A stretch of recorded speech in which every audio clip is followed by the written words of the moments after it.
Hey girls, hey guys, hey women, hey everyone, what's up?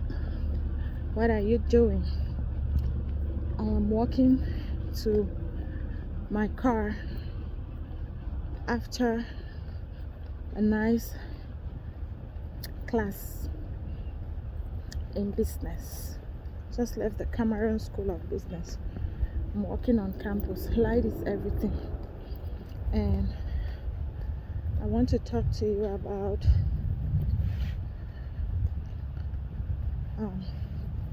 daughter-in-laws today, since we spoke about mother-in-laws, or rather we spoke about sister-in-law some time ago. Let's talk about daughter-in-laws today. Okay, as a daughter-in-law, remember that whatever I say, if it hurts where it's not supposed to be hurting, then you have to check yourself to see if you're doing the right things. Maybe what I'm saying is hurting where it's actually supposed to be hurting, so that you can do some changes in that area of your life. Okay, so this message is not an attack on any daughter-in-law or girl that is out there that is married. Remember, I always say it as it is, without calling names, but if I have to call names, I'll call them. Okay, but my mission is not to be calling names, because I don't think that it's any good coming here to be calling people's names, right? All right, so as a daughter-in-law, you got married in that family. One thing first you have to understand is that you're getting into a new family. And mind you that the things that I say can go vice versa. Husband, wife, or son-in-law, daughter-in-law, as well as son-in-law, as well as, so you can just switch them. But today I'm going to be focusing on daughters-in-law, because some of you will be like, oh Mimi, this thing you're saying, a man too is supposed to do that. Yes, always listen to the gist before you jump to attack or to comment or reply. Focus today is daughter-in-law. Next time we will talk son-in-law. Okay, so as a daughter-in-law, before you got married, you have to know that your upbringing, right? See my mask, the camphor, one of my favorite masks. I'm not leaving it. Got it. Before leaving your home, you have to understand that your husband grew up in his own background. You grew up in your own background. Maybe he grew up in a rich background, and you grew up in a poor background. Maybe he grew up in a poor background and you grew up in a rich background. Maybe it was average on both sides. Maybe it was rich on both sides, or maybe it was poor on both sides. But whatever the case may be, I just want you to understand that we are all built up or trained as people, as humans, from different backgrounds. Now you two could have been from rich backgrounds, but trust me, there's a different kind of rich, and there's a different kind of poor, and there's also a different kind of average. You and him can never be the same in upbringing. Even if your parents were doing the same career, even if your parents were teachers, it cannot be the same. Your upbringing cannot be the same, because your parents bringing you up brought you up the way that their own parents brought them up, or their own parents brought them up, and then a little bit of the things that they have learned as humans growing up. Okay, so you have to understand that background concept of getting into somebody's life. When you get into somebody's life, you have to understand that you both have different background and different upbringing. Take for example, You could come from a house where you all eat very, very small portion of food, right? And you marry a man where in their house they don't eat small portion of it. If somebody has not eaten 3 loaves of fufu, it means they've not even started eating, right? So those are some of the background things that you have to look at. Some of this background thing can come as a result of culture. Culture can also play a role. Or in my place, you hear a man say, in my place it's a taboo for a woman to be sitting down when a man is standing. Or it's in my village, it's a taboo for.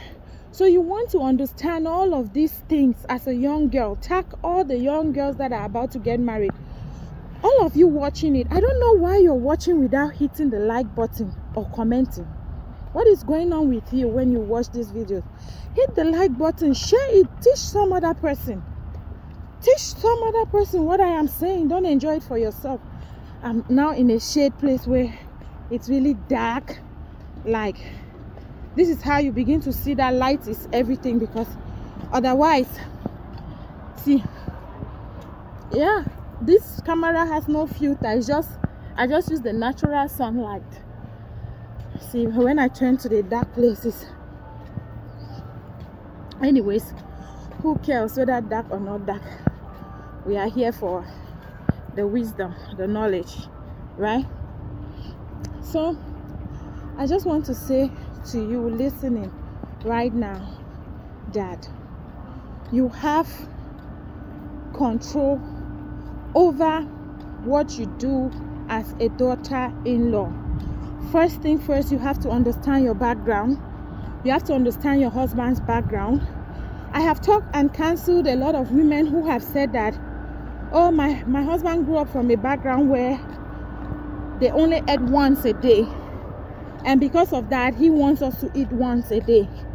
Oh, my husband grew up from a background where beating a woman was just normal. It's a normal thing for them to do. And you know,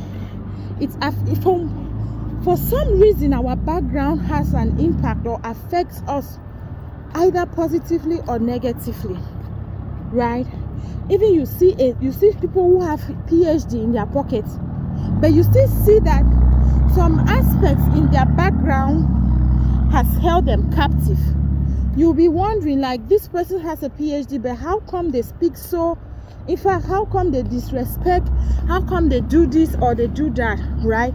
Those are some of the things that I am talking about with regards to your background affecting you, irrespective of your status in life, your educational background, or whatever it is, right? Now, once you understand that different people have different cultures and different backgrounds, or backgrounds are playing a role in your life and in your in-laws' life, as a daughter-in-law, right? I'm not seeing you now as a wife, but I'm seeing you now as a daughter-in-law, meaning that I am fixing you in a place where you have your in-laws. That's what I'm talking about. I am fixing you in a place where you have your in-laws. So you are now a daughter-in-law. I'm not going to be talking to you about being a wife or whatever. I'm just talking to you as a daughter-in-law. That's the gist for today. A daughter-in-law. Okay, so you have understood the differences in your background. You get into a family, don't go do past yourself. Not go do past yourself. Oh. Some of us women, once we get into a family that we are married in, we want to show them how loving and caring we are to their son. We want to show how good we are, buying gifts or following mama up and down. You go even way above your limit and your expectation to do things just because you want the same family in-laws to see you as a good wife. Trust me, all those things that you do, it's not counting for anything, because if that their son or their brother wants to leave you and he tells the same family that I am no longer with my wife, even if you had given them gold, diamond, silver, Jupiter, Mars, whatever it is that you had given them, trust me, they will forget about it. They will tell you this, oh, na Johnny choice, oh, na Peter a choice. You no get nothing for talk, na a decision. You understand what I'm trying to say, right? So At the end of the day, you're not getting into anybody's home to be a people pleaser. Don't do that. Be yourself. Be yourself. If you have the gift to give, give it. If you don't have the gift to give, don't give. Don't borrow money to give. If you don't know for work farm, no go you farm. When they go farm, stay home and clean around and cook. If you don't know how to wash laundry and you have money to pay somebody to wash it, pay the person to wash it. Okay? Pay the person to wash it. My cameras do so well in the sun when there is light, but when there's no light, see? Anyways, if you cannot pay money for somebody to do the things that you cannot do, so be it. You cannot do it. You want to kill yourself because you want to please in-laws. At the end of the day, these same in-laws will be the ones to throw you back out. These same in-laws will be the ones to crucify you. You have to know your position. Now, you have to also understand that some of these in-laws, especially if you have sister-in-laws, some of these sister-in-laws, especially those ones that have not married, they will not be happy that their brother is coming to marry you when they are not married, when they are still at home. You have to also know that. So before you go about expressing how happy you are that you're getting married, you have to respect yourself. You stay in your lane. Some of them have dated so many men, maybe even had miscarriages, even had proposals, and the marriages have failed, whatever the case may be. And then you just come from nowhere, right? And before they know it, their brother is saying that, hey, this is the woman I'm marrying, and nobody can stop me or take that from me. Some of them are not going to be happy. Jealousy will pop in. Oh, and then when jealousy starts popping in, what happens is that some of them pretend to get closer to you to make you feel as if they love you, whatever it is that you're doing, they agree with you, and so on and so forth. But I just want to let you know that true so for this heart, the human heart, you will find only 10 in 100 of girls that are not married that are actually happy that you are marrying. That's the truth. Even those ones that will be walking behind you as your bridal train, trust me, now only inside, if they are 10, now only one for they will truly get that true source of joy and happiness. Say you be married. Okay? So I just want to let you know that as a daughter-in-law, when you're getting into a home, respect yourself. Stay for your lane. Know your lane. Know where you belong. Okay? Don't go and do more than yourself. I got to my car, so I'm just leaning on it now while waiting. Right? Don't go and do more than yourself. Don't go and try to be a people pleaser. If you cannot cook, they tell you to cook. Tell them you cannot cook. It's as easy as that. But the things that you know that you can do it out of your goodwill, do it. And let God lead you as you do these things. Don't do them out of pretense, because at the end of the day, it will not count. If that man says that I'm not marrying you tomorrow, no family member of his can change his mind to marry you, even if they were all good family members. Right? And as a daughter-in-law, you want to also know your position. Some family members, some in-laws will welcome you, others will not. Trust me, no chook skin. Me, I need the chook skin. I need the chook skin. You like me, I like you. Not like me, I don't like you. It's as easy as that. You have hate in you, I also have hate in me. You have love in you, I have love in me. So what makes you think that because I am married in your family, I have to lie down on the floor for you to work on me?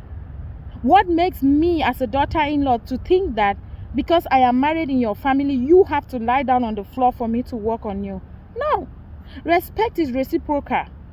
Boundaries are set for certain reasons, so that people should grow, so that people should learn and know their limits, when to begin and when to end. And now, if you as a daughter-in-law, you get into a marriage or into a family that don't accept you, maybe because of your tribe, maybe because you're beautiful, maybe because you're over-learned, or maybe because you are who you are. They don't just like maybe your vibes, or they don't like the way you carry yourself. My dear, wait to be your own. They are not God. You two don't like them. It's as easy as that. No chukski, no beg friend, no beg, no married, no beg, no family member. It's as easy as that. They welcome you, you welcome them. They don't welcome you, you stay away. They draw their boundary. You draw your own boundary. Life continues. God is God over everyone, right? It is at the end of the day that He will be saying, "Oh, you did this, you did this." Leave judgment in the hands of the Lord. If somebody show you hate, show them back hate. That's the truth. It's as easy as that. I know some of you will come here and say that the Bible has said you should love your enemies and pray for those who hate you. I did not see any place where the Bible told me love those who hate you. It says I should pray for those who hate me. The people that I should be loving are my enemies.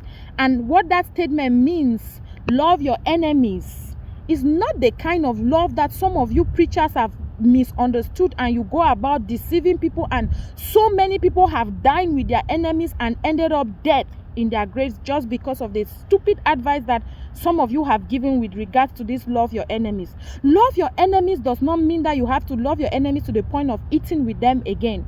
Love your enemy means that when you see your enemy in a position of help, you help them. That is how you show that love. I could be passing now and I see my enemies drowning and I give them a helping hand.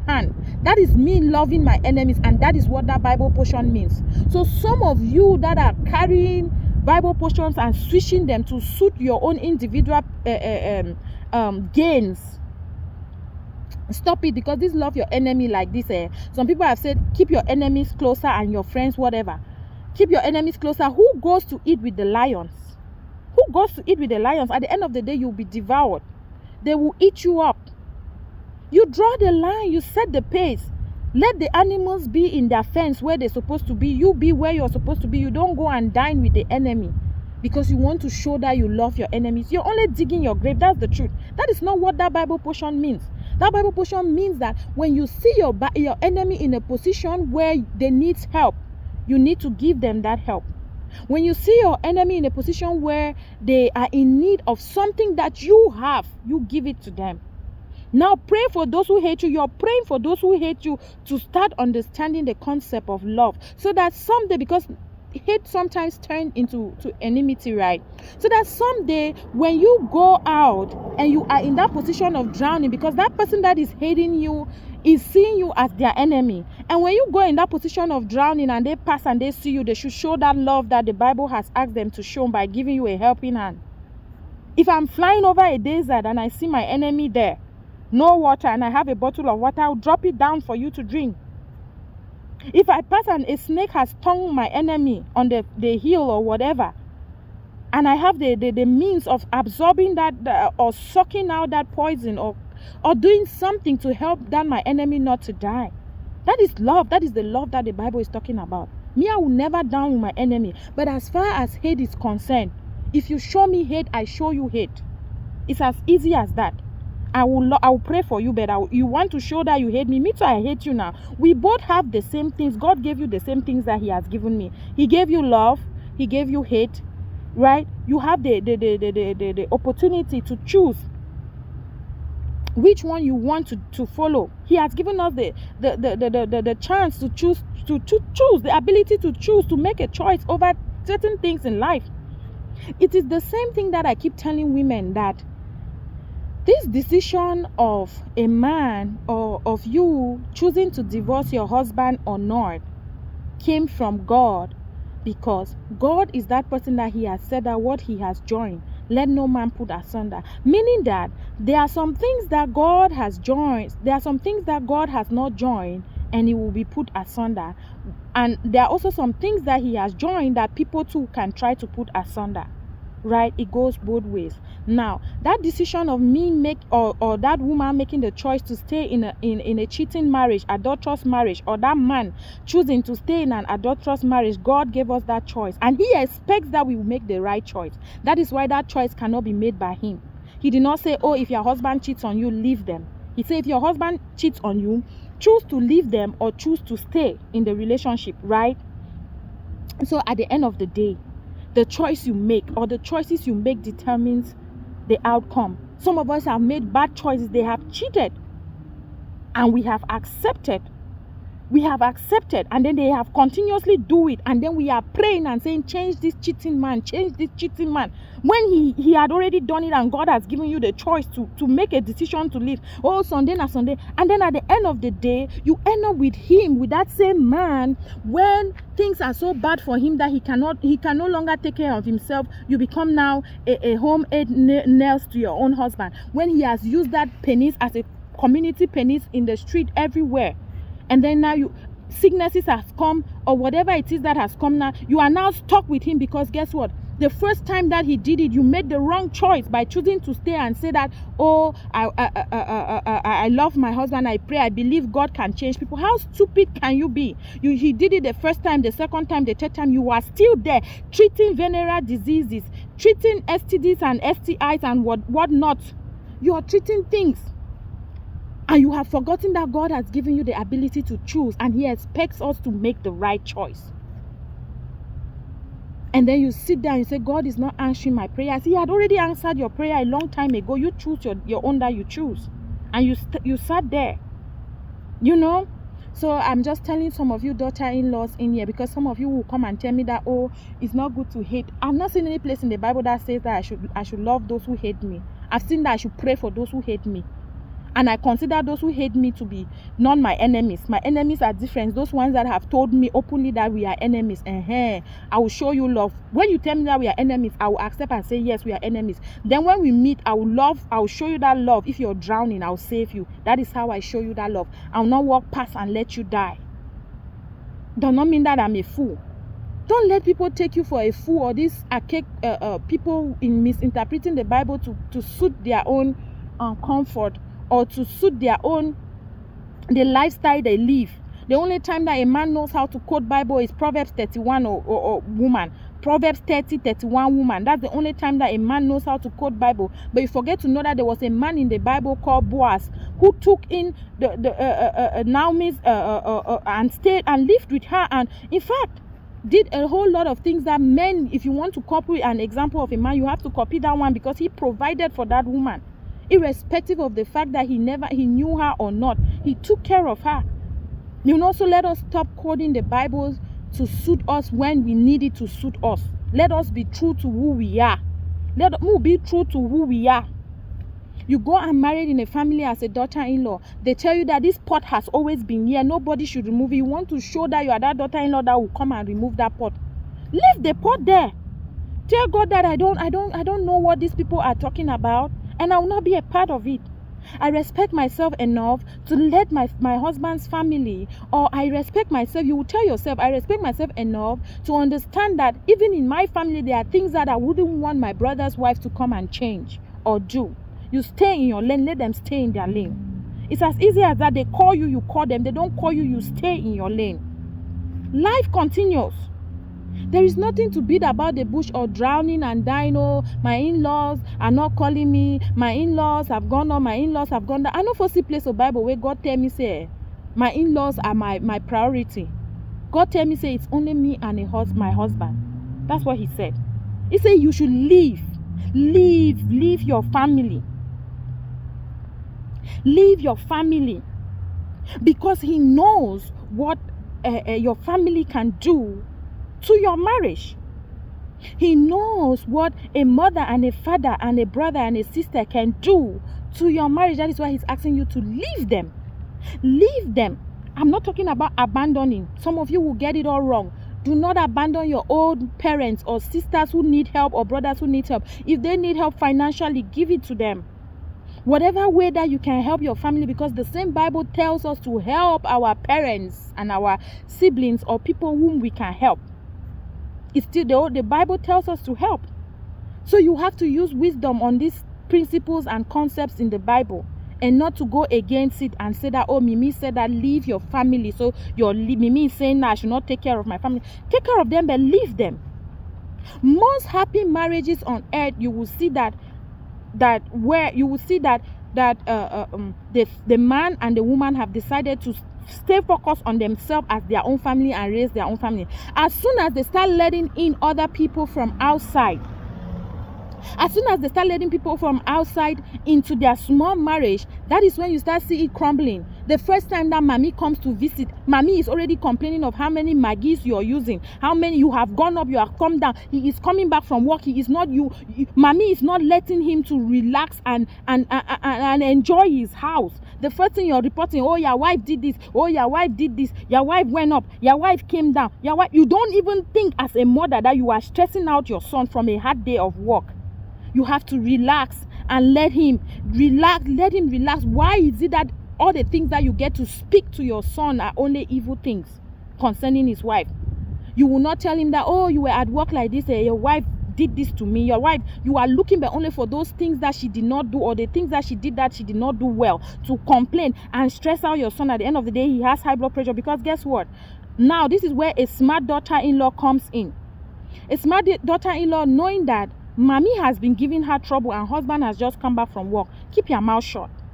Don't stress him out again and be telling him that, oh, when you are at work, mommy did this, mommy did that. Let him be. He will see it. He will figure it. Because guess what? As you are telling him that mommy did this, mommy is telling him that you did that. And then at the end of the day, what happens is that you two have stressed him to the point where he is now confused. He's now standing in the middle and just becoming confused, like, oh, what is happening in my life? He's just drowning in himself. Sometimes he will close from work, and rather than coming home, he will choose to go somewhere. And then guess what? By the time mommy is leaving, that habit of going somewhere to sit with friends and drink is already in him. Mommy have left. Although it's just the two of you, he's still finding comfort in going to those places.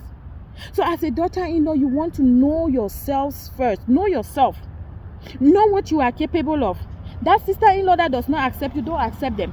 That brother-in-law that does not accept you, don't accept them. That mother-in-law that does not accept you, don't accept them. That father-in-law, stay focused to your husband and your children.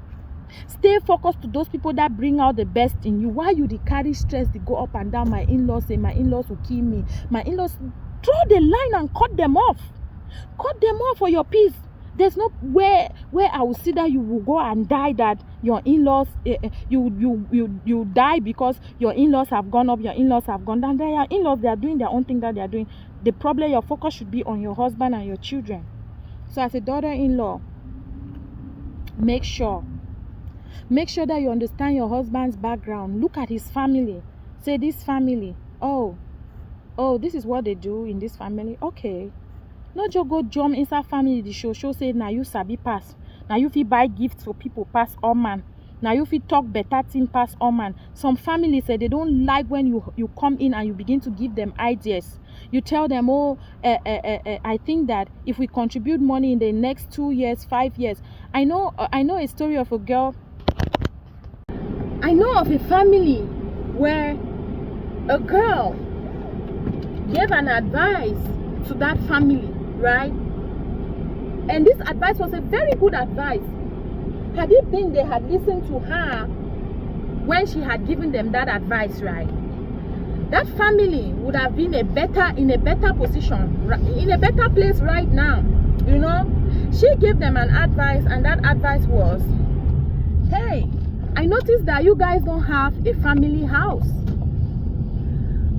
The only family house you have is in the village, and you know, one side of that family house has broken. Why don't you all create an account where you will be saving at least, let's say for example, $100 every month in that account for the construction of a family house with, since you guys are like, say for example, you are like 4 of you in the family, you can build a 6-bedroom house. Mama has her room, 1 guest room, and all 4 of her children, they have their own room. And then so that at the end of the day, if you guys visit back home as a family for whatever reason, so you can go and use the key to your own room with your children, with your wife or with your husband, and you stay in your room with your children. That was a good idea that girl had given to that family. But you know, this family took it to the point where it was so bad. That is how you know some families that claim that they love you, you are part of them. How can they even call you part of them when they don't even accept your own ideas? When they don't even accept your own input on matters? They think that you are coming to their family to show off. They had a family meeting after you had that one with them to give them a suggestion of how you guys can go about building a family home, you know, and they insult you. Oh, who do you think you are to come to this family? Who you think say you be? That's small you. You don't come for this family now, which time where you want to make order, you want to give order, you want to give suggestions like who? But that was a suggestion that, and these are the people that call you that you are family with them. And that suggestion you made was an excellent suggestion for your good and their good. It was not even a selfish suggestion, I will put it like that. That was a suggestion you made for their good and your good. But at the end of the day, they sat down to hold a second meeting and asked that who are you as a daughter-in-law to come into their family and begin to change things around. You understand what I'm trying to say, right? So there are some families like that that will not even want to progress. Trust me, that girl gave that advice to that family. It's been 4 years already. So if they had even started contributing 100 each month from, let's say, all 4 children, right?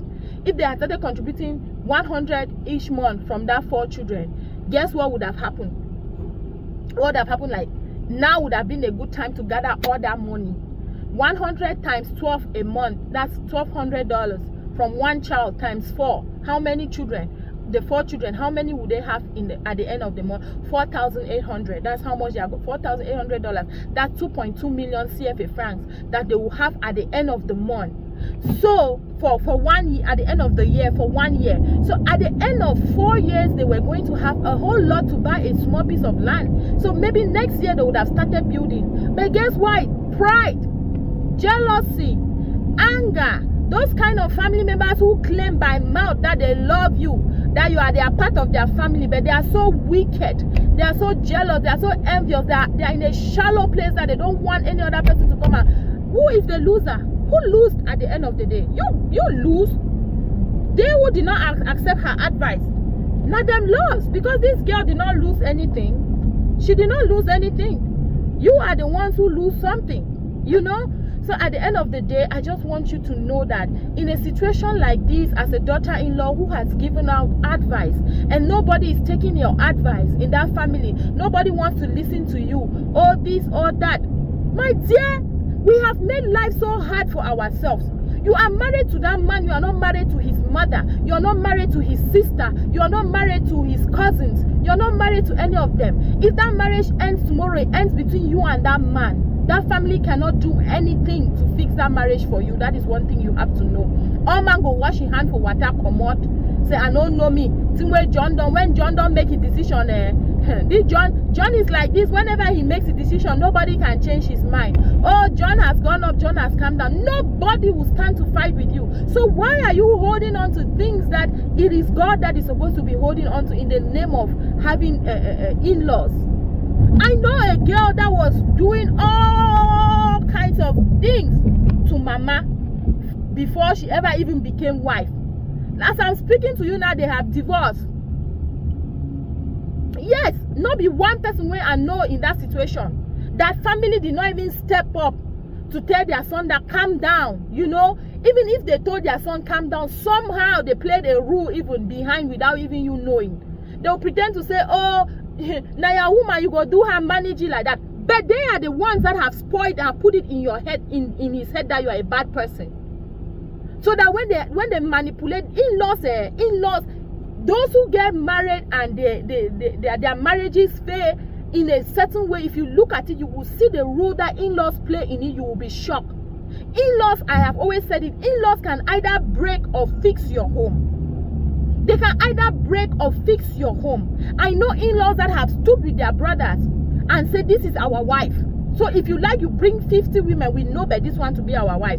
I know in-laws that have stood with their daughters and said, this is our husband. If you like, you sleep with 50 men. This is the man that we accepted in this house as our husband.